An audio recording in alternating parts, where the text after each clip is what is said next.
સંભવિત ચોમાસાની પરિસ્થિતિને પહોંચી વળવા વડોદરા પોલીસ સજ્જ એનડીઆરએફ અને એસડીઆરએફ સાથે યોજી ઉચ્ચ સ્તરીય બેઠક। હવામાન વિભાગ દ્વારા દક્ષિણ પશ્ચિમ ચોમાસાના કેરળમાં પ્રવેશ અને આગામી 10 દિવસમાં ગુજરાતમાં તેના સંભવિત આગમનની આગાહી કરવામાં આવી છે।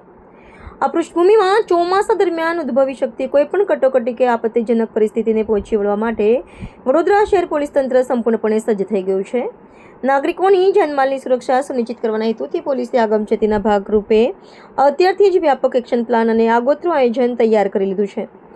આગામી વર્ષા ઋતુને અનુલક્ષીને વડોદરા શહેર પોલીસના ઉચ્ચ અધિકારીઓએ એનડીઆરએફ, એસડીઆરએફ અને સિવિલ ડિફેન્સના જવાનો સાથે એક ઉચ્ચ સ્તરીય સંકલન બેઠક યોજી હતી। આ બેઠકમાં અતિવૃષ્ટિ, શહેરમાં પૂરની સ્થિતિ, જર્જરિત ઇમારતો, ધરાશાયી થવાની ઘટનાઓ કે અન્ય કુદરતી આપત્તિઓ સમયે બચાવ અને રાહત કામગીરીને વધુ સુદૃઢ બનાવવા અંગે વિસ્તૃત ચર્ચા વિચારણા કરવામાં આવી હતી। આ ઉપરાંત આકસ્મિક સંજોગોમાં ઉપયોગમાં લેવાનાર અત્યાધુનિક રેસ્ક્યુ સાધન સામગ્રીનું નિદર્શન પણ યોજવામાં આવ્યું હતું, જેથી તમામ એજન્સીઓને ઓપરેશનલ સજ્જતા ચકાસી શકાય। આ તૈયારીઓ અંગે વડોદરાના પોલીસ કમિશનર નરસિંહ કુમારે સ્પષ્ટ કર્યું હતું કે કોઈપણ આપત્તિના સમયે શહેર પોલીસ ફર્સ્ટ રિસ્પોન્ડર તરીકેની ભૂમિકા ભજવવા માટે તમામ જરૂરી સાધનો સાથે સજ્જ છે। બચાવ કામગીરીને ઝડપી બનાવવા માટે પોલીસ વિભાગે અન્ય સરકારી વિભાગો તેમજ સ્થાનિક સેવાભાવી સંસ્થાઓ સાથે પણ વ્યવસ્થિત સંકલન સાધી લીધું છે। તંત્રની આ પૂર્વ તૈયારીઓ આપત્તિના સમયે નાગરિકોને તાત્કાલિક અને અસરકારક મદદ પૂરી પાડવા માટેની વહીવટી કટિબદ્ધતાને ઉજાગર કરે છે। સાઉથ વેસ્ટ માન્સૂન કેરળમથી પ્રવેશ કરી ચૂક્યા છે અને આવતા 10 દિવસોમાં ગુજરાતમાં પ્રવેશ કરતાઓ અંગે આગાહી છે।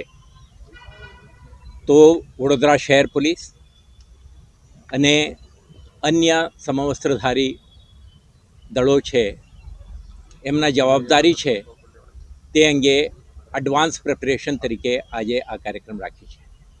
આના ભાગરૂપે શહેર પોલીસના અધિકારીઓ, નેશનલ ડિઝાસ્ટર રિસ્પોન્સ ફોર્સના અધિકારીઓ, એસડીઆરએફ, આપણા ટ્રાફિક બ્રિગેડ, હોમગાર્ડ અને સિવિલ ડિફેન્સના માનદ વેતકો અને અન્ય સમવસ્ત્રધારી એકમોના પ્રતિનિધિઓ, અધિકારીઓ આ કાર્યક્રમમાં આજે ઉપસ્થિત છે। આ કાર્યક્રમમાં આપણે પ્રયાસ કરી છે કે વડોદરા શહેરમાં જે વર્ષ ઋતુ દરમિયાન અતિવૃષ્ટિ, પૂરના પરિસ્થિતિ કે કોઈ હાઉસ કોલેપ્સ કે લેન્ડસ્લાઇડ જેવા આપતકાલીન પરિસ્થિતિ ઉપસ્થિત થઈ શકે અને આવા સંજોગોમાં શહેર પોલીસ ફર્સ્ટ રિસ્પોન્ડર તરીકે રિસ્પોન્સ આપવા માટે આપણા લોજિસ્ટિક્સ, સ્કિલ સેટ્સ અને આના જાણકારી, કમ્યુનિકેશન વ્યવસ્થા, આપણા સાધન સામગ્રીઓ સાથે આપણા તૈયારીઓ અને ઓપરેશનલ પ્રિપેરેડનેસ સાથે સાથે અન્ય વિભાગો સાથે સંકલન કરવા માટેના તમામ તૈયારીઓ કરવાનું રહે। આ પ્રકારની એક તૈયારી આજના કાર્યક્રમ આપણે કરી રહ્યા છીએ।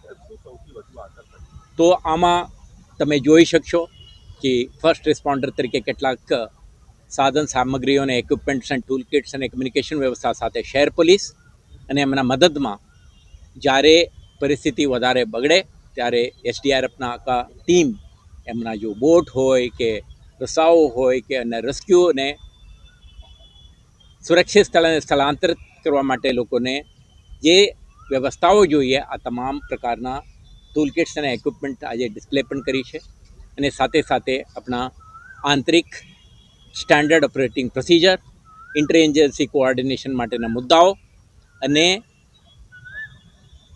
નોન ગવર્મેન્ટલ ઓર્ગેનાઇઝેશન્સ, સેવાભાવી સંસ્થાઓ અને કમ્યુનિટીના પ્રતિનિધિઓને શહેરના રહીશો સાથે જે રીતે ઓપરેશન કરવાનું છે તે અંગે તમામ વિષયોને આજે ચર્ચા કરી છે અને આવતા દિવસોમાં કરવાની થતી કામગીરી અંગે આપણા આંતરિક તૈયારીઓ, ઓપરેશનલ પ્રિપેરેડનેસ સાથે વડોદરા શહેરવાસીઓને આપણે ખાતરી આપવા માંગીએ છીએ કે કોઈ પણ આપતકાલીન પરિસ્થિતિને પહોંચી વળવા માટે શહેર પોલીસ સુસજ્જિત થઈને કમિટમેન્ટ સાથે તૈનાત રહેશે।